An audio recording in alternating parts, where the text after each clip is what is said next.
Hi everybody, welcome back to my channel, and if you're new to my channel, hello, my name is Gabby and welcome. If you've never been here before, never watched any of my videos, have no idea what I do here on my channel. I cover true crime cases, and all the cases that I cover are a little bit older. They're all basically 20 years or older, so if that's something that you might be interested in, maybe go down below, click that subscribe button, and also make sure to turn on the post notifications to be notified every time that I upload. So, today we're going to be diving into another Hits Home case. If you do not know what that is, it is a series here on my channel where I cover cases that are close to my subscribers.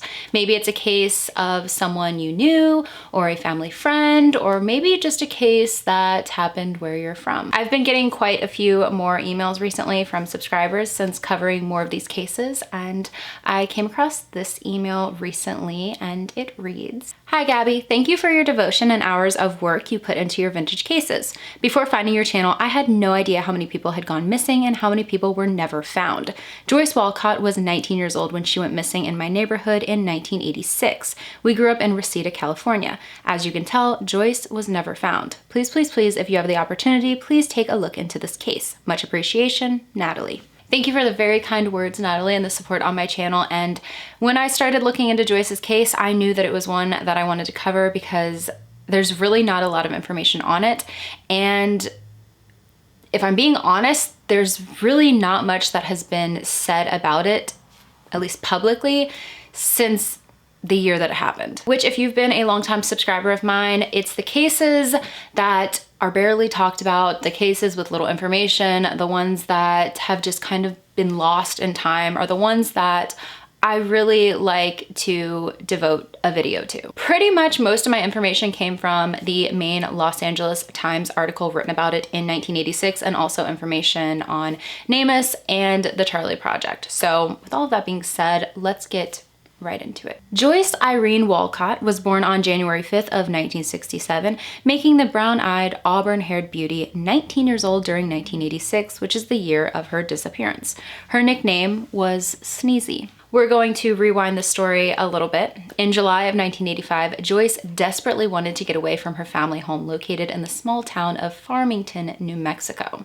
She confided in her aunt, Irene Lickus, about this, and her aunt decided to open up her home to her. Joyce made the move from Farmington, New Mexico to Reseda, Los Angeles, California to live with her Aunt Irene and her cousin, Irene's son, Jason. Now, this was a big move for Joyce. She was moving to a new area over 750 miles away from home, but she was up for it. Her aunt's home resided on Sherman Way in the Reseda neighborhood of the San Fernando Valley, and Joyce was so excited to be living there. But life was not all smooth sailing for the teenager, though. In the past year before her disappearance, she had been in not one, but two automobile accidents. In both of these accidents, Joyce was the passenger, not the driver. Joyce was hoping to have enrolled in Reseda High School during the fall after her move, but the last accident prevented that. After that accident, a medical examination of her was done, and it stated that there was possibly a congenital separation between her skull and spine. Yeah. She had corrective surgery in November of 1985, with reports claiming she had a bone from another part of her body put into her neck. So this was a big surgery. Joyce had to wear a neck brace and was told to not do any strenuous activities for a period of time. During this time of recuperation, she met a 21-year-old man named Scott Noon, a shipping clerk, who lived in her aunt's apartment complex with his brother, and the two began dating not long after. For a second, just put yourself in Joyce's shoes. She finally gets out of her small town and moves to a place where she sees a brighter future for herself. And then she gets into an automobile accident, and then another one, and then is forced to stay at home and do almost nothing all day. You can only imagine how anxious she was feeling. She just wanted to start her life, to get things done. She wanted to go to school, finish school. She wanted to work, but she was forced to just sit. Her main goal at this time was to go back to school and get her diploma, but as soon as she tried to do that in spring, she just couldn't because sitting in class was too difficult for her body to handle. With the way that her neck was, sitting in a school chair all day was just it was too harsh. During March of 1986, I'm guessing that things were becoming a little more serious with her and Scott because she decided to move from her aunt's apartment into his. After settling in there, she knew that she wanted to go back to school eventually, but she didn't really feel like she was up for that right now. But she was feeling a little bit better, so she decided it was time to find a job. She had her eyes set on something that didn't really involve her to lift too much or to be sitting around all day, and she wanted this job to be at a location that was within walking distance from the apartment. Joyce had went to some businesses in the area to pick up job applications. She brought them home, filled them out, and was going to plan a day to drop them all off at all of the places. This little area with all of these shops, it's a shopping district, and she felt like this would probably be her best bet in finding a stable job for the time being. On Tuesday, April 29th of 1986, a little before noon, she left the house with all of these job applications and her birth certificate to go drop all the applications off at the stores in the area. She did not go alone though. She went with two female friends, those being Scott's sister and Scott's brother's girlfriend. The three girls went to 7-Eleven, Vaughn's Market, and Winchell's Donut House. The two girls decided to stay at the donut shop to grab some food, I'm guessing donuts, while Joyce decided to head over to Savant to drop off her job application. The drugstore was located a very short distance away from the donut shop. I couldn't really find out how far it was away. Some sources said that it was next door, some sources said it was a few buildings down, but it was very close. She said that she was going to go to the store, drop the job application off, and be right back. She had no other stops, and I'm pretty sure from my research, this was her last job application to drop off for the day. As the story goes though, Joyce never returned back to the donut shop. What happened after that is a complete mystery. The two girls were obviously very confused that she didn't come back, but from what I understand, did not seem too worried. Joyce, of course, was an adult, and maybe she decided to go somewhere else afterwards or possibly just head home. Later on though, after both Scott and Irene got home from work and realized that Joyce had never come home, they knew that something was horribly wrong. This was not like her to leave loved ones just wondering where she was, especially for hours and hours and hours. They decided to head over to the West Valley Police Department to speak with officials and file a missing persons report. Police, though, kind of same old story, told them that she'd probably be back soon. She was an adult, she could do what she wanted, but if 24 hours passed and she still wasn't home, they could go ahead and file a police report. But they didn't feel like any foul play was at hand. The next day though, when she still had not returned home, a police report was finally filed for Joyce. At first, it did not seem like police really took this case too seriously. Detective Steve Brasner would go on to tell the Los Angeles Times that it was mostly because around 90% of missing persons cases are due to the person leaving on their own accord. They figured that she would be back within a few days. They stated that with this case, there was no evidence of foul play, but I've said this with other cases before, there was no evidence of anything. She just vanished. Her loved ones just wanted to know what happened, if anybody had seen her, or at least if she was just still alive out there. Irene and Scott, with little help from authorities, especially at the beginning, decided to take things into their own hands and started putting up missing persons flyers all around Los Angeles. Not only just in that area, in the area that she disappeared from, but they traveled to different areas in Southern California and even made sure that posters were being put up in her hometown back in New Mexico. As weeks went on and no one had heard from Joyce, no one had seen Joyce, especially no one that knew her personally. There were just a bunch of supposed sightings that I'll get into. Police were starting to consider that this may possibly be a case of abduction, which is what her loved ones were thinking pretty much since the day she vanished. 7 weeks after her disappearance, Irene told the Los Angeles Times, "In the beginning, it was the same story. Maybe she just took off, but now I think they believe it was foul play." One of the first things that police decided to do was, of course, look into the boyfriend, but he was at work. They crossed him off the suspect list. Then they decided to go to the place that she was going that day, her destination, which was Savant, and they went there, spoke to the employees that were working there that day, and no one had seen her come into the store and no one obtained her job application. Irene told the Los Angeles Times in mid-June of 1986 she'd never do anything like this to hurt her family. She'd have let somebody know by now. Scott went on to say there was no reason for her to take off. She was really happy that day. When it comes to supposed sightings of Joyce, there are a few.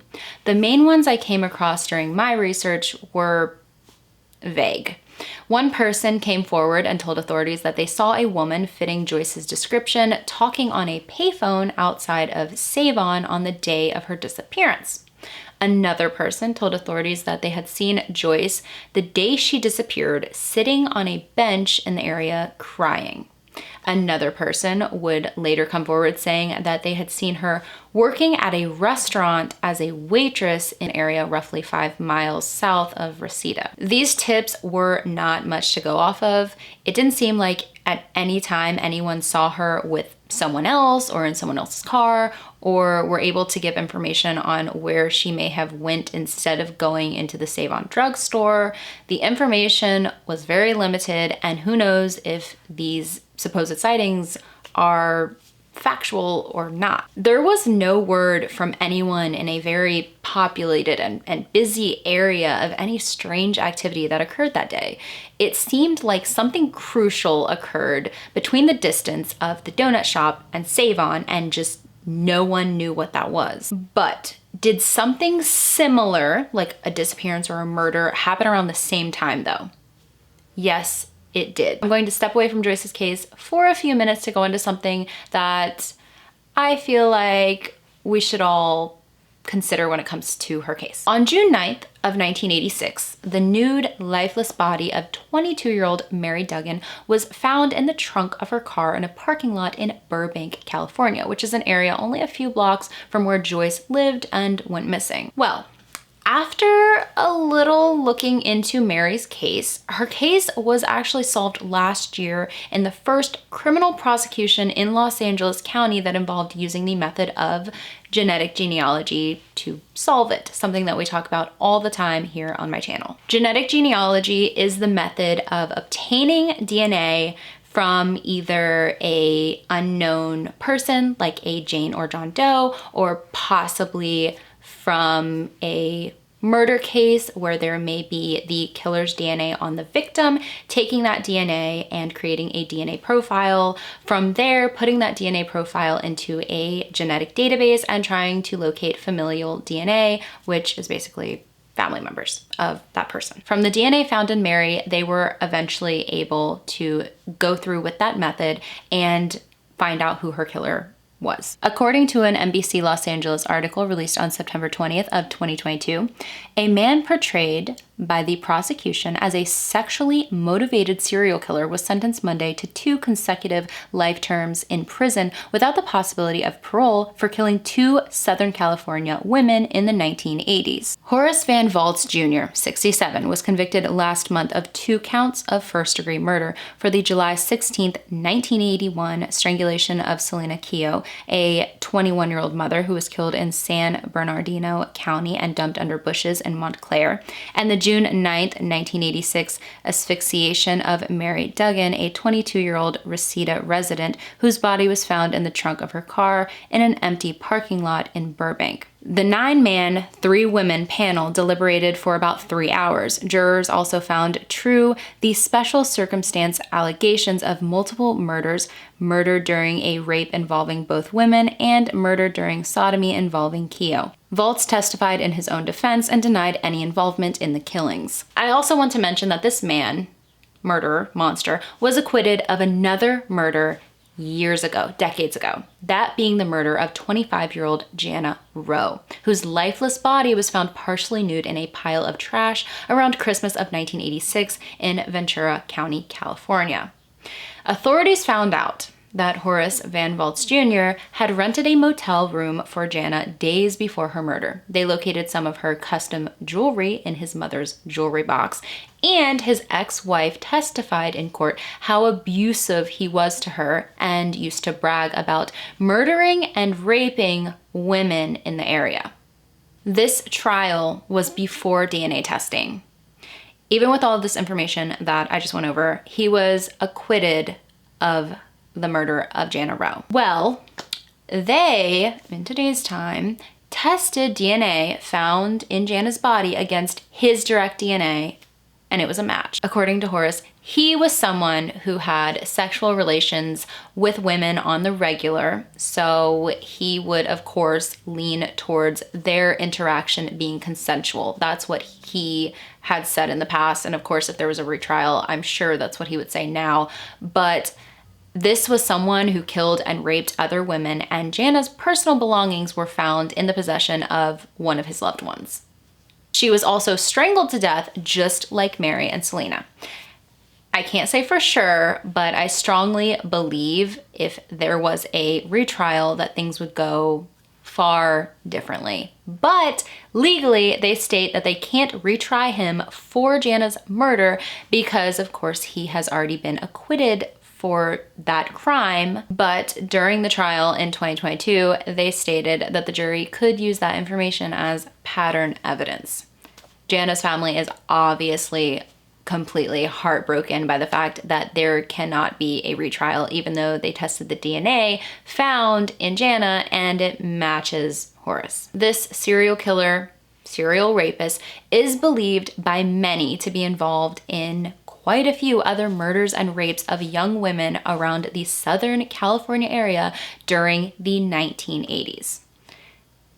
Could Joyce Irene Walcott be one of his victims? Could Joyce possibly be a woman who was raped and murdered by this killer and her remains were just never found? I wanted to bring up Mary Duggan's case, of course, and that going into the murders of the other women as well, because in the original article done by the Los Angeles Times about the disappearance of Joyce Walcott, they do mention Mary's murder, but they state in that article that they do not think that the two cases are related. But all of these years later, now we know that this man was targeting women in that area. I am not saying that Horace is responsible, but it is just something to think about. Back to Joyce's disappearance though. Joyce's case went cold tremendously fast, to the point where I didn't even know if there was going to be a way to even go on with researching for it and making a video about it. Almost nothing has been covered publicly since 1986, which was 37 years ago. But of course, her loved ones and people in the area, like Natalie, who sent me this request, still think about her. Joyce Irene Walcott was 5 feet 3 inches tall and weighed 106 pounds. She was last seen wearing a blue and white striped short-sleeved pullover shirt, sole Levi's denim jeans with a white belt, white sneakers with turquoise stripes, a yellow metal women's LCD Timex watch, and a yellow metal necklace with a unicorn charm on it. She had a surgical scar on the back of her neck and scars on the lower right portion of her abdomen, her left buttock, and her thigh. If she is still alive today, she would be 56 years old. If you have any information regarding her disappearance, you are urged to contact the Los Angeles Police Department Missing Persons Unit at 213-996-1800. Remember that you can stay anonymous. The last thing that I really want to say regarding the disappearance of Joyce Walcott is that they do have her dental chart, and there have been quite a few Jane Does ruled out as being her. This is really one of those cases where if you were going to take the case and put it in a certain category, it would be the cases with just no trace. There are so many cases out there where the person has some things going on in their life on the side. Did she possibly call somebody to come and pick her up and that person was responsible for her disappearance? If she was seen on a bench crying in the area, what was she crying about? Her loved ones don't believe that she would have just up and left everything behind and wound up working as a waitress. There are just so many questions in a case with so little to go off of. But for now, that is the case of Joyce Irene Walcott. If you have any thoughts or opinions about this case, definitely leave those down below in the comments. And of course, leave some love down in the comments as well for the loved ones of Joyce. And if you have any cases that you possibly want me to cover here on my channel, especially for my Hits Home series, make sure to send those over to gabulosiscaserequests@gmail.com. And I will see you all in the next one.